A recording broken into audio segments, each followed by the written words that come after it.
Exposure full, volume full, mic लग चुका है और कैमरा बंद हो चुका है। Let's make a video. So मैंने वीडियो बनाई थी एक, पर पता नहीं नेटवर्क कनेक्शन थोड़ा लॉस्ट हो गए थे, तो यूट्यूब पे वीडियो अपलोड हो ही नहीं पाई सही से, तो मैंने वीडियो काटी थी।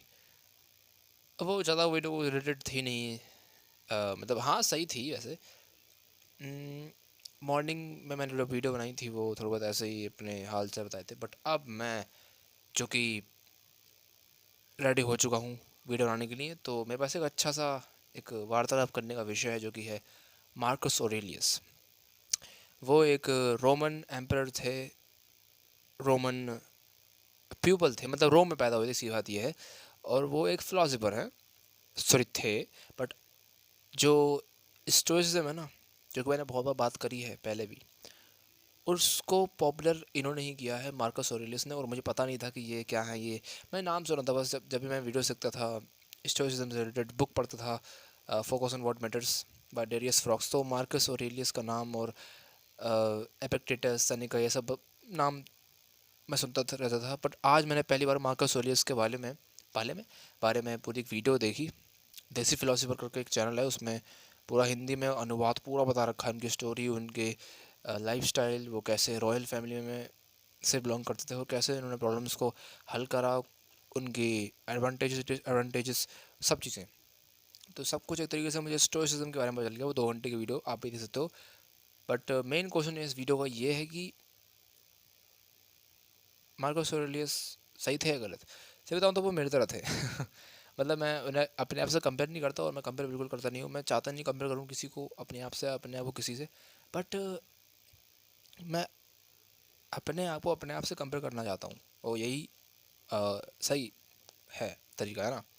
बट मैं अपने आप को उनसे सेम इसलिए बोल रहा हूँ क्योंकि उनके जो थॉट्स हैं कि वो किसी को दुख पहुँचाना चाहते नहीं थे। वो चाहे कोई उनके साथ बुरा करे अच्छा करे, वो सबके साथ एक ही देखते थे। जस्टिस में बिलीव करते थे, करेज में बिलीव करते थे। उनके 4 स्तंभ थे, लॉजिक, विजडम एंड कुछ 2 और हैं, जस्टिस और एक और है टॉलरेंस या कुछ ऐसी।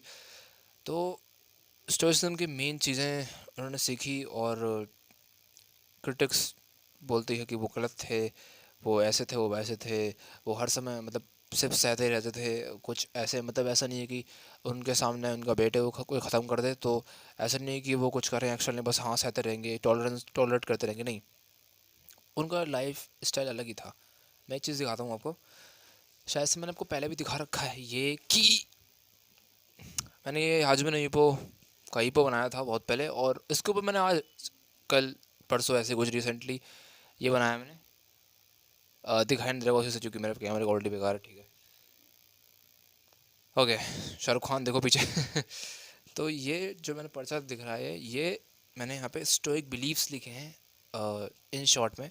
पहला है एक्सेप्टेंस, मतलब ऐसे ही है, ऐसा नहीं है कि ऊपर नीचे तो कोई जो ऊपर है वो ज़्यादा मायने रखता नहीं, एक्सेप्टेंस। और एक और चीज़ मैं दिखाता हूँ ज़रा, वर्च्यू, कंट्रोल एंड एक्सेप्टेंस, ये 3 चीज़ें, 3 स्तंभ। वर्च्यू मतलब हमारे गुण, हमारा कैरेक्टर सबसे ज़्यादा इंपॉर्टेंस रखता है स्टोइसिज्म के हिसाब से। दूसरा है हमारा मतलब एक्सेप्टेंस, की जो हम कंट्रोल नहीं कर सकते उस पर एक्सेप्ट करना, उसको एक्सेप्ट करना।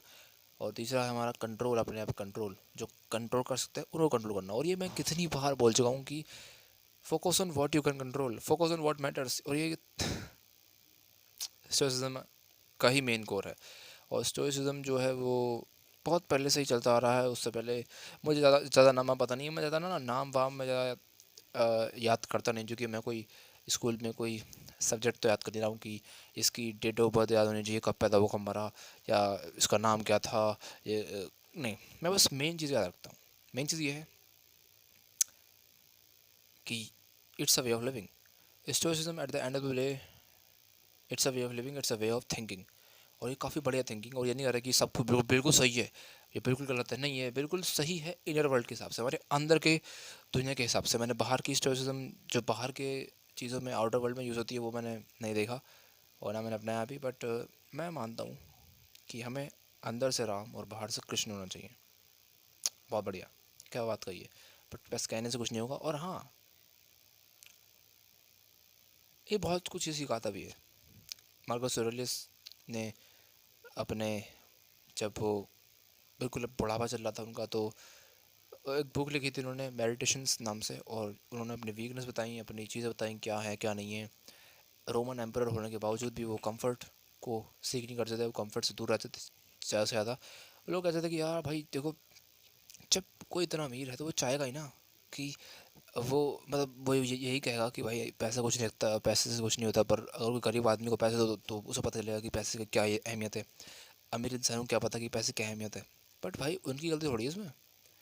मार्कस ऑरेलियस अमीर ख़ानदान में पैदा हुए, अमीर लोगों के आसपास रहे, अच्छे ट्यूटर्स, अच्छे टीचिंग्स मिली उन्हें, स्टोइसिज्म के बारे में बचपन से पढ़ाया गया, उन्हें एम्परर गद्दी दी गई, उन्होंने रोम को सही तरीके से रूल करा, और जो भी चीज़ें हैं वो सही करी। बट उनकी गलती थोड़ी भाई उनमें। अगर मैं इस मिडिल क्लास फैमिली में पैदा हुआ हूँ तो मेरी गलती है, या तुम कोई अमीर हो गरीब हो तुम्हारी गलती है? नहीं, ये गलती किसी की नहीं है। यहाँ पे ये अपॉर्चुनिटी मिली है हर किसी को। पहले बात तो ये कि तुम इंसान बन गए हो, और सबसे बड़ी अपॉर्चुनिटी, सबसे बड़ा प्रिविलेज, सबसे बड़ा गिफ्ट यही है कि हम इंसान बन चुके हैं। अगर हम इंसान ना होते तो क्या हम जानवर होते, या हम होते ही नहीं, या फिर हम कोई चींटी मकोड़ी कुछ भी कैसे कुछ हो सकते थे। बट हम इंसान बनने, सबसे बड़ा प्रिविलेज, सबसे बड़ा गिफ्ट यही है। हमारे हाथ पैर जिंदा है, हमारी आँखें हैं, हमारा मुंह है बोलने का, हमारा फेस है, हमारा बाल है, कि और क्या चाहिए। बट इसका मतलब ये नहीं है कि कुछ सीख के मत करो, कुछ एक्सटर्नल वर्ल्ड से पाओ ही मत, मटेरियलिस्टिक चीज़ें का शौक़ रखो ही मत। नहीं, रखना चाहिए, वरना गरीब मर जाओगे ऐसे ही। वो सपने भी होने चाहिए, बट उनसे इतना अटैच भी होना चाहिए कि उन्हीं के ऊपर जी रहे हो, या फिर ना वो नहीं मिले तो मर जाओगे, या फिर ऐसे कुछ नहीं। मतलब एक तरीके से हम कह सकते हैं कि by stoicism we have to believe this कि कनेक्टेड रहो हर चीज़ से, अटैच्ड रहो किसी से भी नहीं। मतलब अगर मैं अपने हिसाब से कहूँ तो I am connected to everything but attached to nothing. क्या बात कही है भाई साहब। तो इसमें तो यही है कि अपने इमोशंस को बिल्कुल मारो मत, ख़त्म मत करो, बट उन्हें अपने ऊपर हावी होने ही मत दो। जिससे क्या होगा कि तुम एक कामनेस, एक रेसिलियंस, कहते हैं ना कि सेटबैक से बाउंस बैक करके और ज़्यादा आगे बढ़ जाना, एंटी फ्रेजाइल बन जाना। ये है स्टोइसिज्म की main core, main principles, main foundation, main core basics. Yes, और मैं इसको फॉलो कर रहा हूँ दिन रात। और मैं बहुत ही ज़्यादा सेल्फ अवेयर इंसान हूँ, कुछ ज़्यादा ही सोचते रहता हूँ जब खाली टाइम होता है। तो जब भी मैं कुछ काम करता हूँ तो मज़ा आता है काम करने में। तो स्टोइसिज्म का एक और अहमियत है कि ड्यूटी में ही ये प्लेजर को मानते हैं लोग, जो स्टोइक लोग होते हैं ना। मतलब ऐसा नहीं है, ये वैसा नहीं है हेडोनिज्म की तरह कि मेन गोल प्लेजर ही, आनंद ही है कि आनंद पाओ बस, और कुछ नहीं है। नहीं, वर्क में ही असली मज़ा है, जो कि श्री कृष्ण भी कहते हैं कि अपने काम में, अपने कार्य में, कर्म में ही खो जाओ। फल तो, फल की चिंता मत करो, फल मिलेगा ही मिलेगा। फल एक साइड इफ़ेक्ट होगा। भाई साहब क्या मिक्स हो रहा है, क्या ही ब्लेंड हो रहा है। मतलब कहीं ना कहीं चीज़ें कनेक्टेड है, हर चीज़ कनेक्टेड है। बुद्धिज़्म जो है वो भी कहता है कि अट्रैक्ट कोई चीज़ करती है तो उसके पास इतने मत जाओ कि बिल्कुल ही उसमें घुल जाओ। मटेरियलिस्टिक थिंग्स के पीछे मत पड़ो। वो तो भाई साहब अपनी मटेरियलिस्टिक थिंग्स को छोड़ के भाग गए थे, छोड़ दिया था साथ उनका। वो एक साधु संत की तरह रहे थे, और बिल्कुल उन्होंने टेस्ट करा बुद्धा ने कि बिल्कुल सब कुछ छोड़ देंगे और अपने आप को कष्ट देंगे। पर इतना कष्ट भी नहीं देना चाहिए कि पागल जाओ, इतना भी नहीं पागल होना चाहिए उन चीज़ों के पीछे, उन चीज़ों के पीछे ये वो तुम्हें पागल कर दें। एक मीडियम लाइफ जीनी चाहिए। और इस वीडियो को ख़त्म करते करते मैं एक लाइन बोलना चाहूँगा कि life is very simple but it is very also, it is also very hard. But हमें इससे बिलीव करना है। मतलब it's all about mind set. जो बिलीव लाएंगे दिल में, जो माइंड में सोचेंगे, वही हम मानेंगे यार। सीधी बात ये है, इन्वायरमेंट भी बहुत ज़रूरी है, और मोटिवेशन भी बहुत ज़रूरी है। और भाई कितना वो निल्ला ही बोलते बोलते ऐसे करके। तो yes, life is very simple. Complicated जब लगेगी, जब हम कॉम्प्लिकेटेड समझेंगे, मानेंगे, और उसके हिसाब से देखेंगे, उस वर्ल्ड व्यू से। सिंपल लगेगी, सिंपल रहेगी भी। तो जहाँ चल रहा है वो चल रहा है। हाँ, एक और चीज़ बताते हैं, सोचते में मानते हैं कि हमें अपनी फेट से, हमें अपनी किस्मत से, नसीब से प्यार करना चाहिए। जो हो रहा है हो रहा है, होने दो, होना ही था। बट इसका मतलब ये नहीं है कि बस जो हो रहा है होने ही दो, या कुछ करो ही मत। नहीं, करो, एक्शन लो।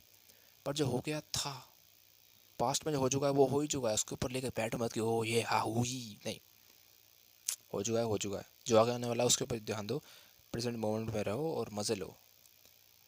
मैंने बुक पढ़ी भी नहीं है अभी, मेडिटेशंस पढ़ूंगा, पर मैंने अभी अपने से वादा करा है इस साल में कि इस साल में मैं और कोई बुक नहीं पढ़ूंगा, ऑर्डर नहीं करूंगा, जो कि मेरी आदत पड़ जाएगी बुक्स ऑर्डर करने की, पढ़ने की नहीं। क्योंकि अभी मैंने 2 बुक्स मंगाई थी रिसेंटली, मतलब इससे पहले सिर्फ एक 2 ही बुक मंगाई थी, जो कि है the conscious laws of human nature और the conscious laws of 48 laws of power. उस मैंने पूरी भी नहीं पढ़ी है वो। एंड हाँ, ये एक कमिटमेंट है, जो कि अच्छी बात है, क्योंकि बुक ही मंगाते रहूँगा तो पढ़ूंगा कब, है ना। एक होता है कि सेल्फ इम्प्रूवमेंट की राह पे चलते चलते पागल हो जाते हैं, उसी से ही सेल्फ डिस्ट्रक्ट कर लेते हैं, अपने आप को सेल्फ सेबोटाज कर लेते हैं कि बस इन्फॉर्मेशन पाते रहो, इन्फॉर्मेशन ओवरलोड करते रहो और कभी एक्शन ही मत लो। वाह, यस। तो एक्शन लेना बहुत ज़रूरी है। हम्म तो ऐसी तरह की वीडियो में इससे पहले मैंने बहुत ही पहले बनाई थी इस तरीके से, थोड़ा खो गया था मैं, बट हाँ वापस आ चुका हूँ मैं, और मैं अपने ऊपर ही ध्यान दूँगा अब। ठीक है, तो मिलते हैं कल, कल मिलते हैं, कल मिलेंगे, आज मिल जाएंगे, तब तक के लिए कीप ग्राइंडिंग मेरे दोस्तों।